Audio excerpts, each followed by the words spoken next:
सभी को नमस्कार। आज हम अपनी एडवांस अकाउंटिंग बुक का न्यू चैप्टर स्टार्ट करेंगे। नाम है internal reconstruction of companies. Internal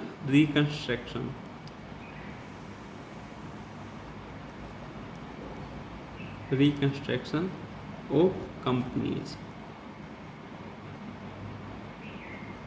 ठीक है।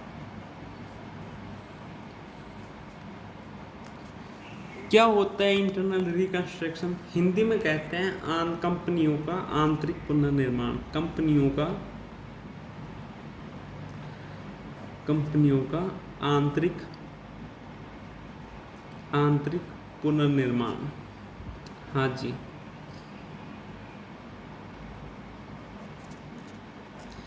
ये तो पता है आपको। वही कंपनी जो है, कंपनी क्या है? कृत्रिम व्यक्ति है, आर्टिफिशियल पर्सन है। क्या है? आर्टिफिशियल पर्सन है या नहीं है? ठीक है। और जो इसकी बॉडी होती है तो वो क्या होती है? बैलेंस शीट ही इसकी बॉडी होती है। ठीक है, शरीर। तो बैलेंस शीट जो होता है ना, ये इसका क्या होता है? शरीर। ठीक है। जैसे भाई इंसान बीमार होता है ना, ऐसी कंपनी बीमार होती है। कंपनी बीमार कैसे होती है? जैसे देखो, कंपनी बीमार कैसे होती है? जब कंपनी के पास, जैसे देखो यहाँ पर मैं कुछ लिख देता हूँ। ये पुराने तरीके से एक बैलेंस शीट बना रहा हूँ मैं, एक कंपनी की पुराने तरीके से। ठीक है, ये बैलेंस शीट है। बैलेंस शीट, ठीक है, बैलेंस शीट। हाँ जी। यहाँ पर लायबिलिटीज आती हैं और यहाँ पर एसेट्स आती हैं। खूब अच्छे से बनानी आती हैं। देखो, हमारे पास इक्विटी शेयर्स कैपिटल है, वो जैसे सपोज करो 100 रुपये की है। प्रीफरेंस शेयर्स कैपिटल है हमारे पास, वो भी हमारे पास 100 रुपये की है। रिजर्व एंड सरप्लस है हमारे पास, ये रिजर्व एंड सरप्लस, ये हमारे पास 50 रुपये के हैं। ठीक है। और हमारे पास डिवेंचर्स हैं हमारे पास 100 रुपये के। और हमारे पास क्रेडिटर्स हैं। ये ऐसी बैलेंस शीट बना रहा हूँ मैं एक। ठीक है। आप इनको ऐसे मत समझना सर ये इक्विटी शेयर कैपिटल क्या 100 रुपये की होती है? 100 लाख में कह लो। ठीक है। क्रेडिटर्स भी कितने रुपए के हैं? 50 रुपये के क्रेडिटर्स हैं। ठीक है जी। ठीक है। इस साइड का टोटल है 400 रुपये। अब इस साइड में क्या हो रहा है? कंपनी के पास एक बिल्डिंग है। तो वो जो बिल्डिंग है वो 100 रुपये की है। ठीक है। बट रिलाइजेबल वैल्यू, अगर उस बिल्डिंग को अगर हम बेचें, रिलाइजेबल वैल्यू कितने की है? रिलाइजेबल वैल्यू है उसकी, बुक में तो वो बिल्डिंग कितने की दिखा रखी है हमने? 100 रुपये की, बट उसकी रिलाइजेबल वैल्यू है 20 रुपये की। कितनी है? 20 रुपये। ठीक है। सबसे पहले गुडविल लिखते हैं, पर मैंने यहाँ पर गुडविल लिख देता हूँ। ठीक है। गुडविल, कंपनी के पास एक गुडविल है और गुडविल कंपनी की है 100 रुपये की। ठीक है। अब देखो क्या बोल रहा है? एक गुडविल नहीं होती, कंपनी की गुडविल। ठीक है, सॉरी उसके लिए। हाँ जी।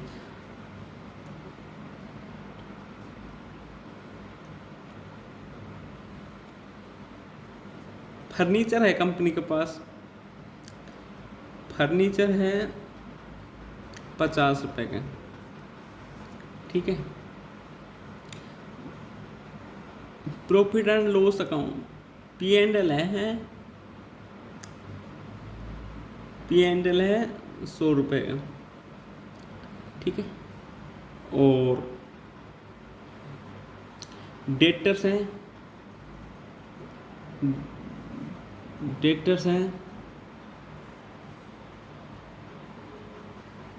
30 रुपये के, 40 रुपये के। ठीक है। जिसमें बेड है, हमें पता है भाई ये बेड हो सकते हैं कितने के, 30 रुपए के बेड है, 30 के, और कैश है 10 रुपये का, कैश है 10 रुपये का, टोटल तो हो गया ना 400 रुपये। हाँ जी, ये बैलेंस शीट है। क्या आप इस बैलेंस शीट को अच्छी बता सकते हो? क्या इस बैलेंस शीट को अच्छी बता सकते हो देखकर? टोटल तो मिल गया बट बैलेंस शीट अच्छी नहीं है। क्यों? अगर सपोज करो कंपनी लिक्विडेशन में चलेगी, हमने पिछला जो चैप्टर पढ़ा था वो पढ़ा था, लिक्विडेशन का चैप्टर पढ़ा था ना। अगर कंपनी लिक्विडेशन में चलेगी तो कंपनी के पास कितना पैसा आएगा? कंपनी के पास आएगा यहाँ से बिल्डिंग से तो 20 रुपये आएगा, और गुडविल से तो कोई पैसा नहीं आएगा, ये तो खराब है ही। मतलब गुडविल को बेच थोड़ी सकते हैं मार्केट में जाके, गुडविल ले लो, ऐसे नहीं कर सकते ना। फर्नीचर का 50 रुपये आएगा, और भी छोटे मोटे करके और भी कर सकते हैं, तो 50 रुपये लिख लेते हैं यहाँ पे। और ये तो लॉस है ही, इस साइड में एसेट साइड में P&L लिख रखा है तो लॉस है ही, ठीक है। डेटर्स 40 के हैं, जिसमें बेड कितने हो सकते हैं 30, तो डेटर से आएगा 10 रुपये और 10 कैश आएगा, तो यानी 20 और 50 70 और 20 90। अगर हम सारी एसेट्स को मार्केट में बेचें तो हमारे पास कितना पैसा आएगा? 90 रुपये आएगा। और हमें ये देखो सारी लाइबिलिटीज, हमें लाइबिलिटीज को पे करना है, कितना है? 400 रुपये, 400 रुपये पे करना है। तो ये जो काम है, इससे हम कह सकते हैं भाई कंपनी की इकोनॉमिकल पोजीशन है ना वो ख़राब है, ठीक है। और हमें क्या करना है? कंपनी की भी एक सर्जरी की ज़रूरत है। क्या करनी है? कंपनी की एक सर्जरी की ज़रूरत है, ठीक है। हम जब ऐसी सिचुएशन आ जाती है कंपनी में, जब ऐसी सिचुएशन आ जाती है तब हम क्या कर सकते हैं? 2 काम कर सकते हैं। 2 काम कौन कौन से कर सकते हैं? एक तो कर सकते हैं इंटरनल रिकंस्ट्रक्शन, और एक कर सकते हैं एक्सटर्नल रिकंस्ट्रक्शन, ठीक है। 2 काम कर सकते हैं, एक्सटर्नल रिकंस्ट्रक्शन। हाँ, एक्सटर्नल रिकंस्ट्रक्शन क्या होता है? इस कंपनी को बंद करके नई कंपनी बनाना, ठीक है। इस कंपनी को बंद करके नई कंपनी को बनाना, और नई कंपनी क्या कर ले? इसके बिजनेस को एक्वायर कर ले, ठीक है। ये तो हो गया एक्सटर्नल रिकंस्ट्रक्शन। बट अगर हम नई कंपनी बनाएंगे तो हम जो ये हमें सपोज करो पुरानी कंपनी का नाम था ए लिमिटेड, अगर हम नई कंपनी बनाएंगे तो हम ए लिमिटेड नाम नहीं रख सकते, अपनी कंपनी का नाम ए लिमिटेड नहीं रख सकते। इससे बचने के लिए भाई कंपनी भी वो हो जाए, हमारी कंपनी की आर्थिक स्थिति भी ठीक हो जाए, हमारी पोजीशन भी ठीक हो जाए, इसके लिए हम करते हैं इंटरनल रिकंस्ट्रक्शन, ठीक है। इंटरनल रिकंस्ट्रक्शन, इंटरनल रिकंस्ट्रक्शन में क्या होता है? कंपनी का अस्तित्व बना रहता है, कंपनी नहीं, ठीक है, कंपनी का अस्तित्व बना रहता है, और कंपनी के कैपिटल स्ट्रक्चर्स में चेंज कर दिया जाता है, ठीक है। और जो इसकी घाटे की स्थिति है उससे लाभ की स्थिति में पहुंचा दिया जाता है, ठीक है। ये एक तरीके का क्वासी रिकंस्ट्रक्शन हो गया, यानी अर्ध पुनर्निर्माण हो गया, क्वासी रीऑर्गेनाइजेशन भी कह सकते हैं, ठीक है। क्योंकि इसमें कंपनी जो मेन है, कंपनी वैसी की वैसी बनी रहती है, बट उसमें हम कुछ क्या कर देते हैं? सुधार कर देते हैं। आई बात समझ में? हम ये जो लॉस है ये इनको हम क्या कर देते हैं? हटा देते हैं, ठीक है। यहाँ से भी हम इनकी लायबिलिटीज़ को भी कुछ घटा देते हैं, ठीक है। अब वही तरीके हम पढ़ेंगे कैसे कैसे होता है, ठीक है। तो सबसे पहले हम देखते हैं कि भाई कंपनी के जो इंटरनल रिकंस्ट्रक्शन है उसकी ज़रूरत क्या है, मतलब नीड क्या है, डिजायरेबिलिटी क्या है, ठीक है। तो हम यहाँ पर क्या लिख लेते हैं? अर्थ तो समझ में आ गया ना सबको, इंटरनल रिकंस्ट्रक्शन क्या होता है। हाँ, अब डिजायरेबिलिटी को आखिर हम करते क्यों हैं, ठीक है। Desirability of internal reconstruction,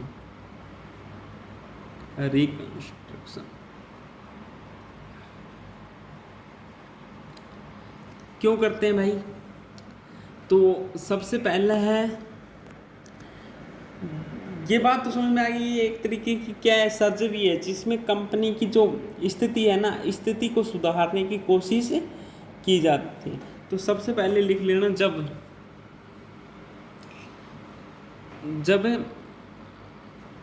capital structure जो होते हैं, यानी पूंजी संरचना, ठीक है, पूंजी संरचना, कैपिटल स्ट्रक्चर टिपिकल हो, क्या हो, टिपिकल हो, यानी क्लिष्ट हो, टिपिकल हो, और उसे क्या बनाना हो, इजी बनाना हो, ठीक है। जब कंपनी की लॉसेज, हानियां बहुत ज़्यादा हो जाए, जब कंपनी की हानियां या लॉसेज बहुत ज़्यादा हो,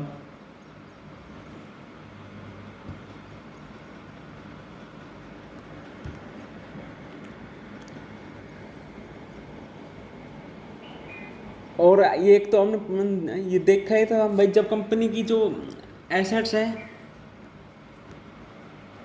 जब कंपनी की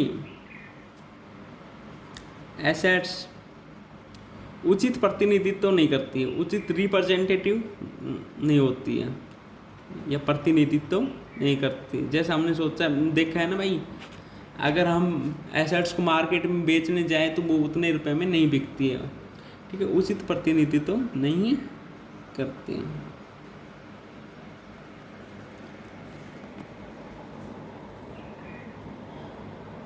जब कैपिटल जो गियरिंग रेशो है वो सही नहीं हो, कैपिटल गियरिंग की रेशो क्या होता है, जो वेरिएबल कॉस्ट सिक्योरिटीज है और फिक्स कॉस्ट सिक्योरिटीज, यानी इक्विटी शेयर्स कैपिटल, ठीक है, और प्रेफरेंस शेयर्स कैपिटल डिवेंचर्स में जो रेशो होता है उसको कैपिटल गियरिंग रेशो बोलते हैं। जब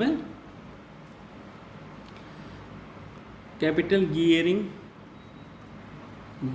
रेशो सही नहीं हो, आ रही है बात समझ में, ठीक है। जब कंपनी के शेयर्स के फेस वैल्यू जो उसमें चेंज करना हो, जब कंपनी के शेयर्स फेस वैल्यू में चेंज करना हो, फेस वैल्यू में चेंज करना हो, तो ये सारी क्या हो गई, आवश्यकताएं हो गई, ठीक, डिजायरेबिलिटी हो गई, इंटरनल रिकंस्ट्रक्शन करने की डिजायरेबिलिटी। यहाँ तक बात समझ में आई? हाँ जी,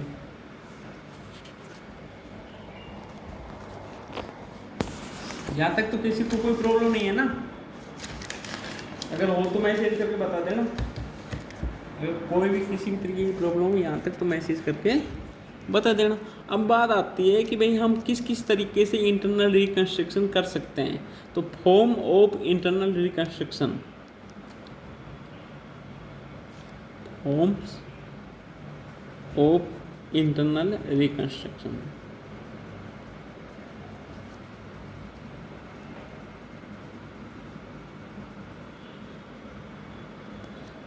कौन कौन से मेथड हैं, कौन कौन से प्रारूप हैं, ठीक है, प्रारूप कहते हैं फॉर्म को, ठीक। तो जो पहला है वो है alteration of shares capital,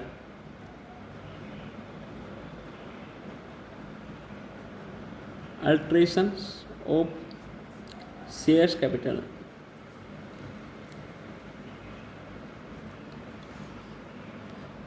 Hindi में बोलते हैं अंश पूंजी में परिवर्तन, अंश पूंजी में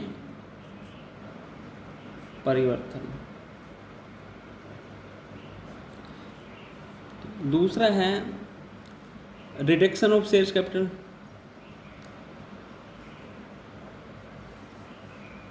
रिडक्शन इन शेयर्स कैपिटल, अंश पूंजी में कमी करना, शेयर्स कैपिटल हिंदी में बोलता है अंश पूंजी में कमी करना।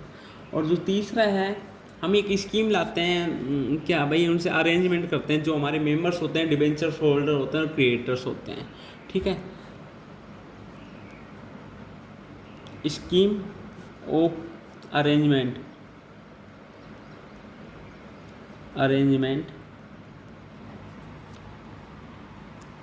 किनके साथ करते हैं? विथ मेंबर्स के साथ करते हैं। मेंबर्स कौन होते हैं? कंपनी की equity share holder, preference share holder, members, debenture holder,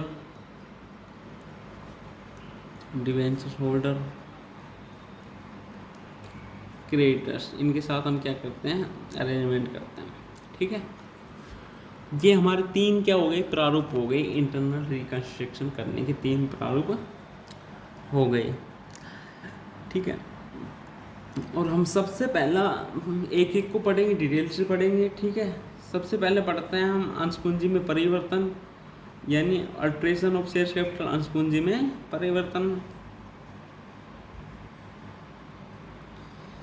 हाँ जी, क्या होता है इसमें भी बहुत सारे मेथड हैं। क्या क्या देखो, किस किस तरीके से हम परिवर्तन कर सकते हैं।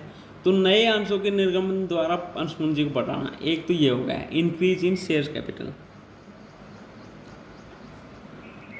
Increase in share capital, increase in share capital by issue of new shares, bye issue of new shares. तो ये तो आपको पता ही है, इसमें ज़्यादा समझाना क्या भाई। इंक्रीज इन शेयर्स कैपिटल, हम नए शेयर्स जब इश्यू करते हैं उसकी एंट्री भी पता ही है आपको, क्या एंट्री होती है?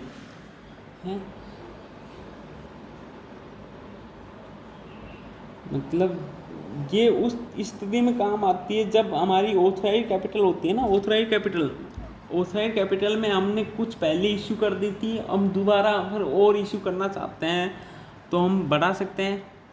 तो इंक्रीज शेयर्स कैपिटल इशू करने की एंट्री क्या होगी? सबसे पहले हम एप्लीकेशन रिसीव करने की एंट्री करते हैं, bank account debit to shares applications. ठीक है, फिर हम क्या करते हैं? उसको कैपिटल में ट्रांसफ़र करते हैं, shares application account debit to shares capital. फिर हम अलॉटमेंट करते हैं, shares allotment account debit to shares capital. ठीक है, अलॉटमेंट का पैसा आ जाता है तो bank account debit to shares allotment. इसी तरीके से हम क्या करते हैं? First call, second call. यहाँ तक बात समझ में आई? जो अपनी बुक का जो इलिस्ट्रेशन नंबर 1 है, एक चीज़ और बता देता हूँ मैं, राइट शेयर्स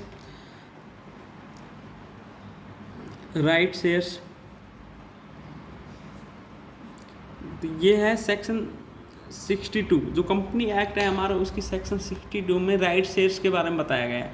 राइट शेयर्स क्या होते हैं? जब भी हम नए शेयर्स इश्यू करते हैं ना, जब भी कंपनी, हम यानी कंपनी, ठीक है, हम कंपनी का कोई क्वेश्चन सोल्व कर रहे होते हैं, हम कंपनी बन जाते हैं अपने आप को। ठीक है, जब भी हम नए शेयर्स इश्यू करते हैं तो एग्जिस्टिंग जो हमारे पुराने शेयर्स होल्डर होते हैं उनको हम पहले शेयर्स इशू करना होता है। ठीक है, उनको पहले शेयर्स इशू करना होता है, ये होते हैं राइट शेयर्स। यहाँ तक बात सबकी समझ में आई? ठीक है, तो क्यों किया जाता है इंटरनल रिकंस्ट्रक्शन? क्यों किया जाता है? जब कंपनी में लॉसेस बहुत ज़्यादा बढ़ जाए, कंपनी की कैपिटल स्ट्रक्चर बहुत टिपिकल हो। ठीक है, जब शेयर्स के फेस वैल्यू में चेंज करना हो, कैपिटल गियरिंग रेशो को सही करना हो। ठीक है, एसेट सही तरीके से रिप्रेजेंटेटिव नहीं करती हो।